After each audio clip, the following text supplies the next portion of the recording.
Story 1. Households where yelling is considered normal communication. Story 2. Motorcycle clubs. There was a time when I wanted to ride a Harley. I had not bought my own bike yet, but I rode a friend's a few times. Once I went with him to a meetup of his club and some others. My friend gave me a brief lesson on certain etiquette I needed to follow. There were rules and codes to watch for. For example, I could not shake a club member's hand before shaking the president's hand. I was advised not to talk to any women there unless they spoke to me first. If a woman wore a cut, you could not even make eye contact. I knew then and there that lifestyle was not for me. I never bought a bike, and the desire faded. Story 3. Big law firm. What a viper's pit. I worked long hours to please partners who would drop off an assignment at 5 in the afternoon, asking or demanding that it be done by morning while they went home. I worked very hard to complete tasks that could have been assigned a week earlier or that did not require such urgency. Colleagues worked until 2 in the morning every night. I remember one summer working on a Sunday in a large office building with the air conditioning off because supposedly nobody works on a Sunday. I was wrong. Fuck all of it. The money was nice. We called it the golden handcuffs, but my health and well-being is more important. Story 4. It is a miracle I held down a job, did not get jumped by a dealer, was not arrested, and did not end up with something cut with fentanyl. That is dangerous. Story 5. I spent nearly a decade working in the tech startup industry, and you know what? Screw all of that. The tech startup culture is extremely toxic and very demanding.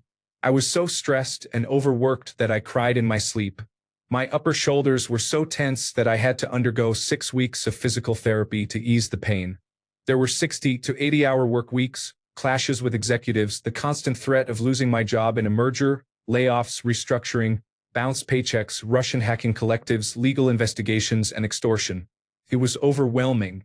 Now I work in safety and security in a warehouse, and I love it. It is quiet. I work on weekends. I help people stay safe and prevent injuries so they can go home in one piece. It is a job, and I no longer cry in my sleep. Story 6. Executive chef. Was I the only person not on drugs in that kitchen? I am no longer interested. It was a great experience and I made lovely friends, but I am shocked. Story 7. I love my elderly uncle. He loves golf and organizes tournaments for the social club we both belong to. I took private golf lessons so I could participate. They were expensive. I was surprised to find that I enjoyed it. There was always room for improvement, which made it addictive. Outside of my uncle and his tournament, I quickly realized that many of the other golfers I met were unpleasant. The stereotype was true. Some were entitled and rude. Not all of them, but enough to leave a bad taste in my mouth. My clubs have gathered dust for years, and I have no plans to change that. I keep them in case of a sudden change of heart or if my uncle ever needs me to play. Story 8. I used to travel all the time for my job. Bouncing from hotel to hotel was not worth it. Story 9. Swingers. My natural jealousy ruined the fantasy aspect really quickly. Story 10. Desk job. My family owned a restaurant when I was growing up, and I loved dedicating my teenage years to working there. My parents made me go to college. I attended and graduated. Shortly after, I became an accountant, and our restaurant closed because of the coronavirus disease 2019 pandemic. I spent 3 miserable years working in accounting. One day, I decided never again. I gave my 2 weeks' notice, apologized to my parents, returned to bartending, and have not looked back since. Doing what you love, if it is not self-destructive, should always be the easiest choice you make. Story 11. I was a drinker for about a decade. I quit drinking and have never looked back. Story 12. I did competitive bodybuilding for 8 years. There were things I really enjoyed about the lifestyle and community, but overall I was knee-deep in an eating disorder and had a dysfunctional relationship with exercise. It became a full-blown addiction. Not enough men acknowledge that aspect of the culture. Story 13. I'm never going to try to force myself to be a daywalker again. We all have different circadian rhythms. I've accepted mine and don't care if others don't. Story 14. I partied every weekend. I I spent lots of money and damaged my skin and hormones. Story 15. Bondage, discipline, dominance, submission, sadism, and masochism. As a teenager, I found it psychologically interesting. Because it was novel and unspoken about, I gave it more grace than I would have if I had known people into it before I learned about kinks and fetishes. Becoming an adult and attending my first event related to bondage, discipline, dominance, submission, sadism, and masochism at age 23 made me realize fairly quickly that power plays are deeply unattractive to me. There were many dangerous men who fancied themselves dominant partners but who were actually controlling misogynists. Many submissive partners had past trauma they wanted to reenact and never actually resolve. I realized I not only dislike dominant partners who act like authority figures sexually because it makes me openly resentful, but also that submissive partners make me feel bad. It freaks me out when someone claims I can do whatever I want to them because they find me attractive. I have never been more turned off in my life. Story 16. Casual hookups. I had a couple that were mediocre, then I had one where I knocked it out of the park, 10 out of 10 performance that completely blew her mind. I still walked away feeling totally empty. It went as well as possible and still was not worth my time. Story 17. Taking 12 Adderall tablets and staying awake for days because I loved the feeling of being out of my mind was not worth it. Chief. Story 18. Being a people pleaser almost killed me. It got to the point where I had physical health problems and resented almost everyone because I could not say no. How messed up is that? It wasn't even their fault. It was a knee problem, but I just could not say no. I had been conditioned by abuse to think that saying no made me a bad, unreliable person and that people would abandon me. Because of the harm caused by my inability to say no, I knew I had to get it under control. Story 19. In the 2000s, I got into the rave scene for about 3 to 4 years. I was involved with drugs and raves, mostly because I was dating a woman who was very into it. It was interesting, but it was quite exhausting even at my young age, laughing out loud. Story 20. In 2004, my friend and I went to a rave to meet a woman I was trying to hook up with. It was one of those illegal raves held in an abandoned warehouse in downtown St. Louis. I liked the music at the time, but it took us less than 10 minutes to realize we were way out of our scene. We decided to leave. The bouncer said, "Back to PlayStation 2, fellas." We said yes and walked out. Even he could tell it was not for us. Story 21. With apologies to Katy Perry, I kissed a dude and I did not like it. Story 22. I was an orchestral musician. Never again. When your passion becomes your profession and you play the same pieces repeatedly, you inevitably become depressed. Story 23. Dating a coworker. We went on one date. He was not the same outside of work. It was a chaotic evening, and I had a horrible time. I even quit the job a few months later. That was 4 years ago, and he still tries to call every once in a while. Story 24. The party lifestyle is absolutely draining and not a way to live. There is a reason why people should not be up all hours of the night, especially with alcohol and drugs involved. Story 25. The pain of my marriage ending after my wife's infidelity is beyond anything I've ever experienced. Looking back, the juice was not worth the squeeze. Story 26. Underground bare-knuckle boxing consists almost entirely of elderly participants trying to earn money for medications and retirement. After the third or fourth elderly participant, it loses its appeal. Story 27. Factory work. I have been a machine operator in factories for the last 20 years. I was good at it and enjoyed it. The pay was always good, but I do not think I can go back at almost 42. They are using machines from the 1970s. You cannot even get parts for most of them anymore. Yet the operator is penalized if a machine breaks and production stops. It takes skill and a special kind of patience to learn these machines. You must learn how to disassemble and clean them, and what to check and possibly repair when things go wrong. If a bolt falls off and the machine is down for an hour, the operator is penalized for lost production. My last 2 jobs proved my point, so unless I am absolutely desperate, I will avoid factory work going forward. Story 28. I was at a friend's house for dinner when it turned into a swinger meetup. I blamed my leg surgery for acting up and said I needed to go home to take pain medication. Story 29. running a six-figure Etsy shop from home. I did it during the pandemic up until the end of 2023. It was the best money I've made in my life, but I sold my soul to Etsy. I had no time for personal relationships and neglected my physical and mental health because I was constantly under so much pressure to ship out 40 to 60 orders a day, even with a 2-week processing time. I was completely inundated and overwhelmed. My body ached from standing for 16 hours a day, constantly pivoting between positions at my workstation in my small 9x5 den. I loved the craft of making beeswax candles, but the business side made me loathe it. I'm so glad I went back to my day job. Story 30. I had 3 hookups and decided they are not for me. They were very unsatisfying.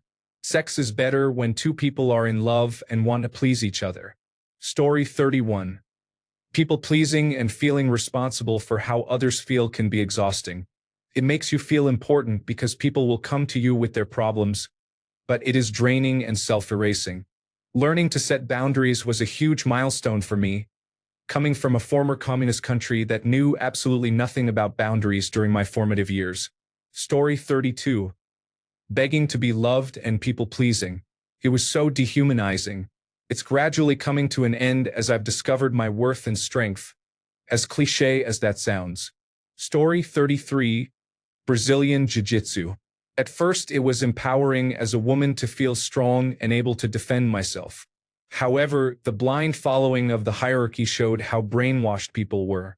There was an out-of-shape purple belt who would purposely try to seriously injure new people with footlocks, and people found it hilarious. What the hell? You would have guys who were unable to even walk properly because of past injuries trying to permanently damage you to satisfy their pathetic little egos that only get stroked during this very specific niche for which they somehow earned a higher ranking. It is not even an athletic or skillful submission. It really rewards the dumbest people for blindly following those above them, which makes it an ideal environment for grooming and abuse. There is also the concept of mat enforcers. For new people who somehow break unspoken etiquette, the enforcers essentially beat them up rather than explain the rules. Then they wonder why so many people, especially women, do not stick with the sport. I had a similar experience with Muay Thai. Although the people tended to be less strange, they were still reckless because they had been punched in the head so many times. Story 34. Consumerism. Once you realize how little you actually need versus what the world tells you, it's insane how easy things get. Story 35. Bondage, discipline, dominance, submission, sadism, and masochism. I am too cynical to be a submissive and too empathetic to be a dominant. It is too corny overall. I could not keep a straight face. Story 36. I struggled with alcohol. I made some not-so-major mistakes while drunk that made me realize the path I was on. I quit, and in about 10 years I have had roughly 8 single drinks. Now I watch friends who drink 8 or more drinks a night slowly destroy themselves. They will not take advice or seek help. When they go out to buy breakfast and come back with alcohol saying they will only need to buy it later, it is just sad. They are consumed with when they will get their next drink. Story 37. I cannot handle the noise, lights, or chemical enhancements. I look back on it fondly, but I am pretty sure it would kill me now. Story 38. I have been sleeping 4 hours a night. My body still has not forgiven me. Story 39.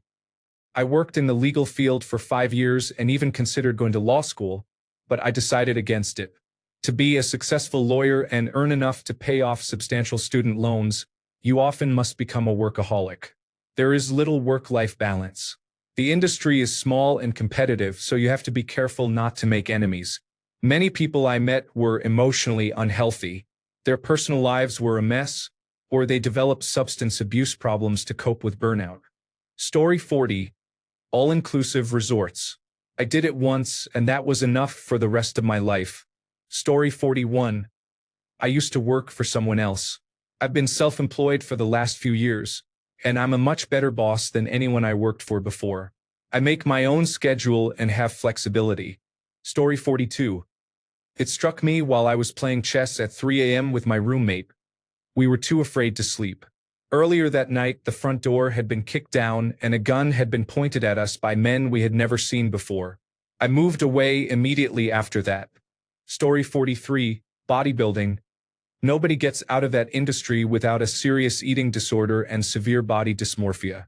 Story 44, hour-long commutes. I made it a point to live within walking distance of my office so I could be free of this hell. Story 45, video game streaming and content creation consumed me. I never made it big. My peak was 1,000 followers. It was exhausting. I was always chasing being the first to cover a game and never finished games. Almost all friendships with other creators were transactional and hollow. I neglected friendships in real life so I could stream or record. I would buy a game and delay playing it so I could add it to my schedule, only to never fit it in. I followed and analyzed metrics to an extreme degree. Was this video bad because I was not energetic enough? Was my thumbnail not good enough? Was my title not catchy enough? My whole life revolved around it. I became very sick and took time off. I watched those metrics drop sharply. I started playing Fields of Mystria just for fun, and it pulled me out of that lifestyle. I had so much fun enjoying games again. I never went back. I do not miss it one bit. Story 46. In college, I thought I'd see if I liked men. It turns out I don't. I am attracted to somewhat masculine, athletically built women. Story 47. Do not volunteer in a third world country that does not want you there. Do not help people who do not have input into how they are helped. Story 48. I worked 14 years in healthcare, in ambulances and emergency rooms. The combination of coronavirus disease 2019 and losing my father to cancer burned me out, and I began having panic attacks before shifts. I began heavily abusing cannabis daily to cope. Now I work as a bartender and in catering. I no longer smoke and I feel much better. Story 49. I spent $33,000 on an extravagant trip to Tokyo. It was worth it, but I will not do it again. Story 50. My high school boyfriend brought me to a live-action role-playing event once, and it was very awkward and uncomfortable. Story 51. I tried living in the country. I moved to an inexpensive area in the mountains of Southern California because I liked to hike and thought it would be great, but never again. That area was not a good place for a person of color. People were not friendly to me. Locals described that little town to each other as the friendliest place on earth. But it was no place for me. Since that experience, I have noticed most small towns, unless they are located in Hawaii, are pretty much like this. Story 52. Swinging. Not that it wasn't fun. I loved it, to be honest. It just gets complicated even when everyone involved says it won't. Story 53. I am a graphic designer and I started a corporate job. On the first day, the manager and the head of department were shouting that they were the best. They disrespected employees who had worked there for more than 8 years. The head of department told me that my top 10 accredited United Kingdom degree was worthless and said he had rejected an offer from that university, although his degree is from a below-average local college. They gave me projects on the first day. I finished them and they then claimed the work was someone else's idea. I am handing in my resignation on Monday.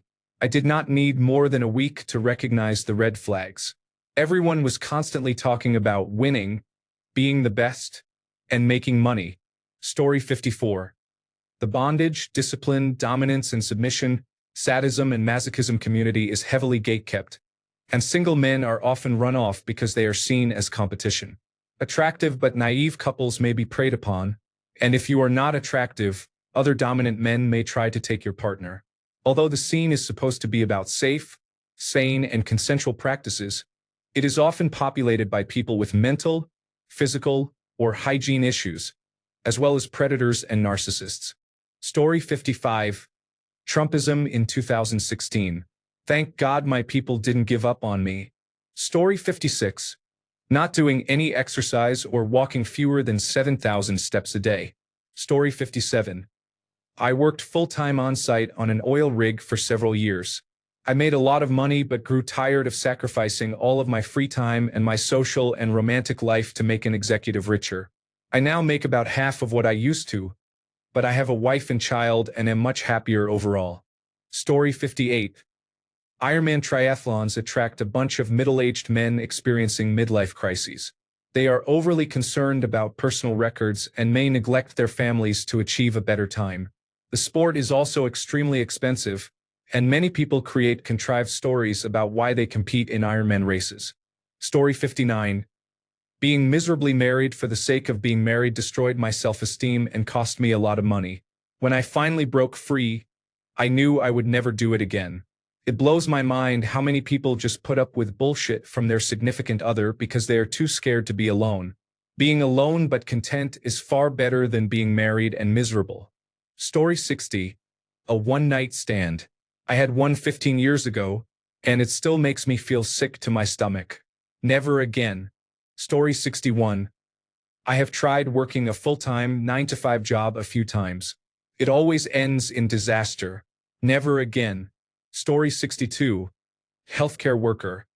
Fuck that corrupt, greedy, hypocritical shit. Story 63.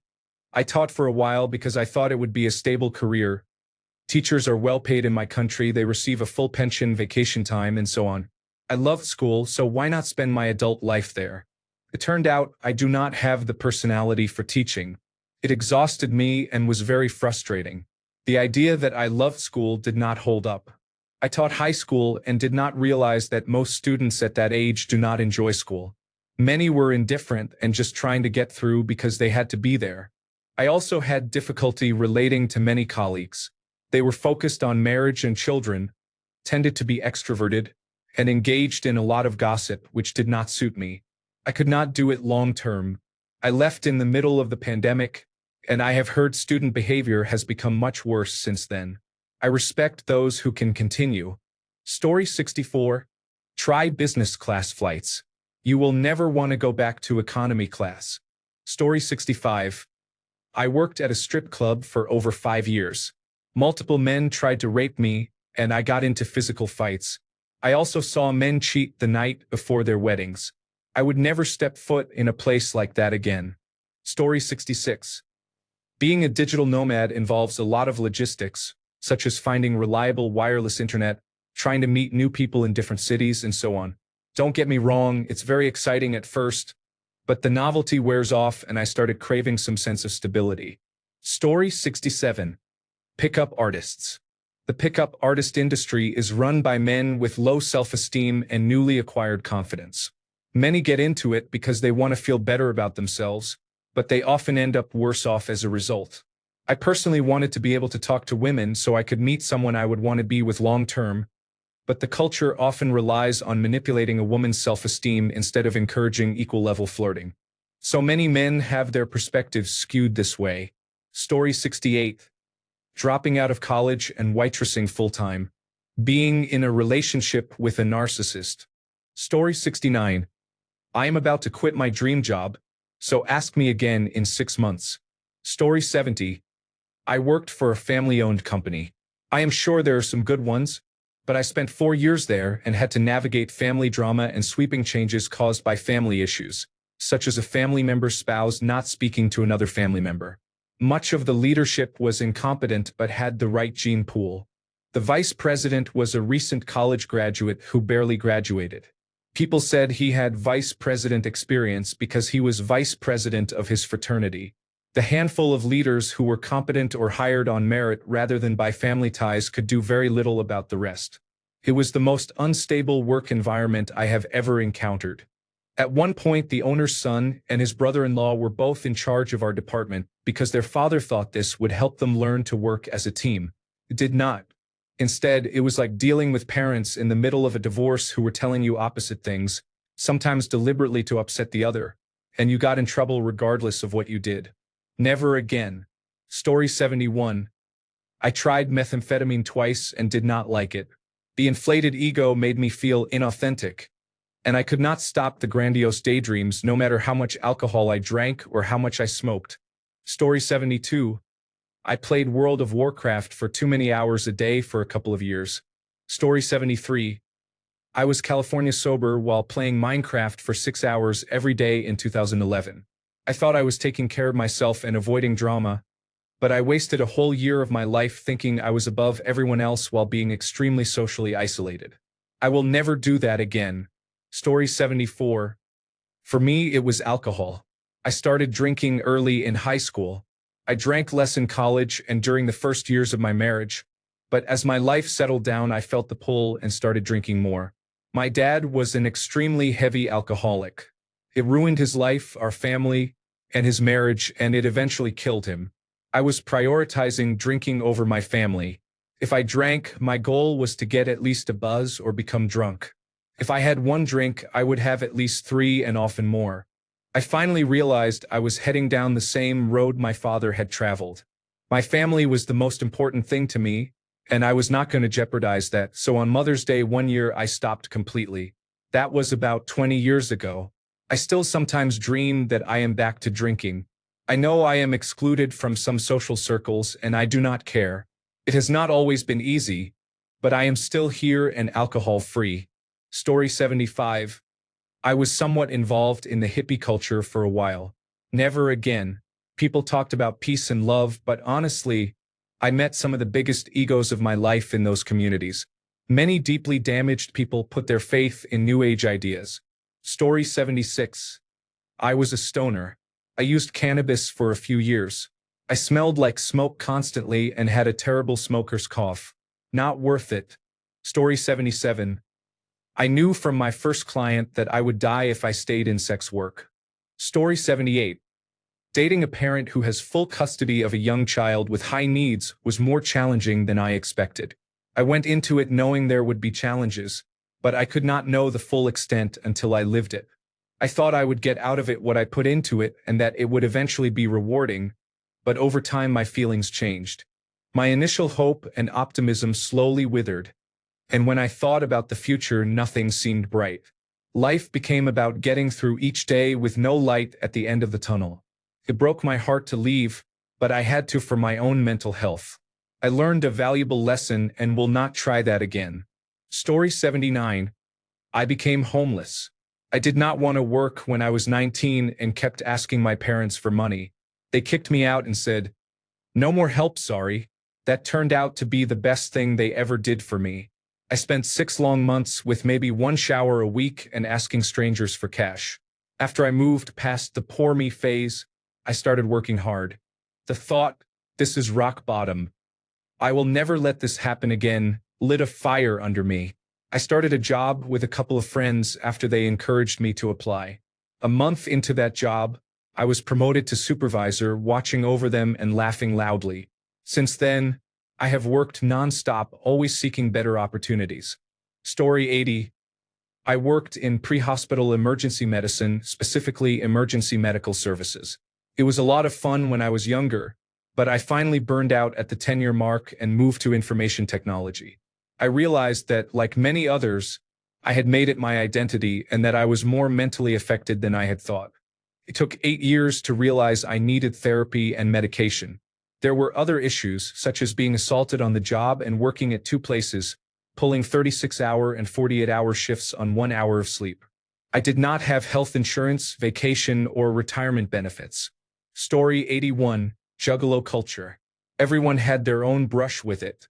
I got the backyard wrestling game for PlayStation 2 and had a brief exploration of that subculture before rejecting it. There were some nice people who were into that when I was in high school, but it is inherently immature. Story 82. I tried smoking because I craved it after years of being exposed to secondhand smoke at our bus stop. After a pack, I decided I did not want it to be part of my life. Story 83. Smoking weed. I never realized how unhappy I was until I stopped. I used to be a heavy pot smoker, taking dabs, always carrying a vape pen, and smoking multiple blunts per day. My life revolved around weed. I depended on it to eat, sleep, and socialize. In social settings, I would often get crossfade and also sought psychedelics. I used to say that I smoked because I had anxiety and depression, but now I know it was a lie I was telling myself just to keep that habit. I have been sober for a little more than 2 years now, and I have never felt happier, more alive, and more vibrant. Story 84. Waking up in hospital twice after an overdose from cocaine mixed with other substances will scare you. I was losing myself. I lost custody of my son and was drinking and using drugs every day. The second time, I actually totaled my father's truck. I fell asleep at the wheel in a school zone in the morning. My body was giving up and I fainted. I called a friend to try to pull over. It happened so fast. Thankfully, no one was hurt, but it was an eye-opener. I started getting my life together after that. I had court. Thankfully, I told the hospital I needed to leave, and they discharged me. The rookie police officer never collected blood samples or a drug test, so they could not prove anything in court. Insurance handled the truck, and we paid for the damage I caused. I have done many other things I am not proud of, but God is certainly real. That was the end of my walk through the shadows of death. I had a couple of slip-ups with drinking, but even the taste and feeling are not the same anymore. I only taste regret and shame. Story 85. I work in a jail and spend every spare moment working overtime. Story 86.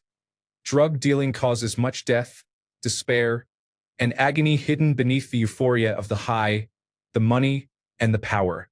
Story 87. Distance trail running groups were cliquey.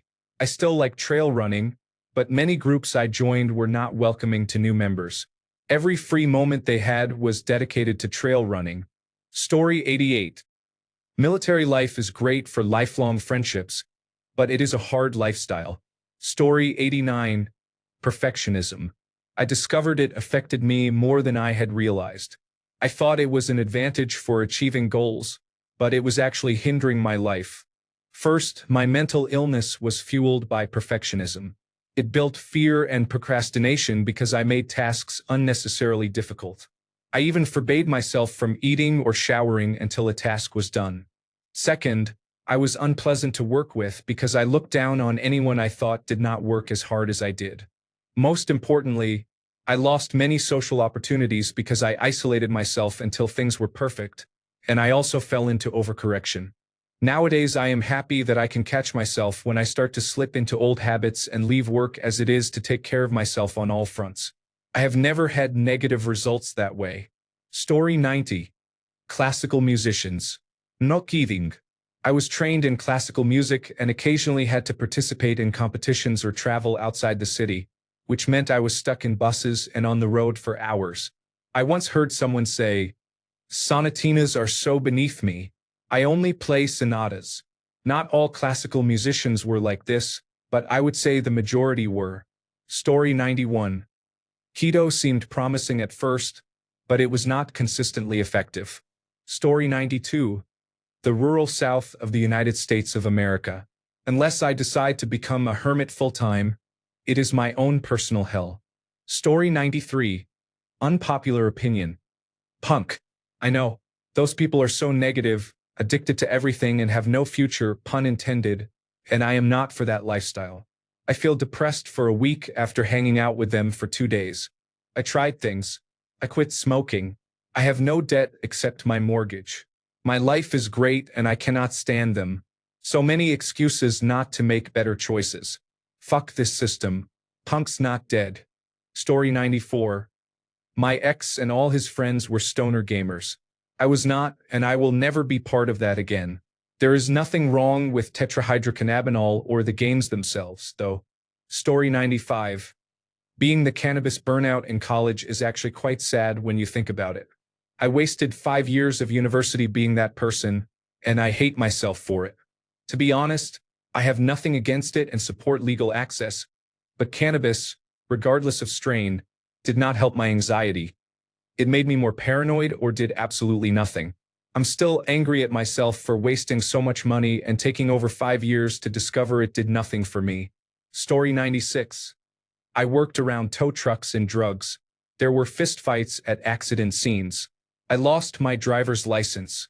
I was close to a biker gang when I was not careful about who I drove for. Luckily, I met my wife. One morning, while driving home in the wee hours after another stupid fistfight and being kicked off the scene by the police, and with my wife at home pregnant, I had an epiphany and got out. Story 97. Treating sports betting as my main source of income ruined me financially and, more importantly, mentally. Story 98. I tried to be straight for a short time in high school. It was not for me. Story 99. United States Army. Any extremely conventionally masculine lifestyle, really. Story 100.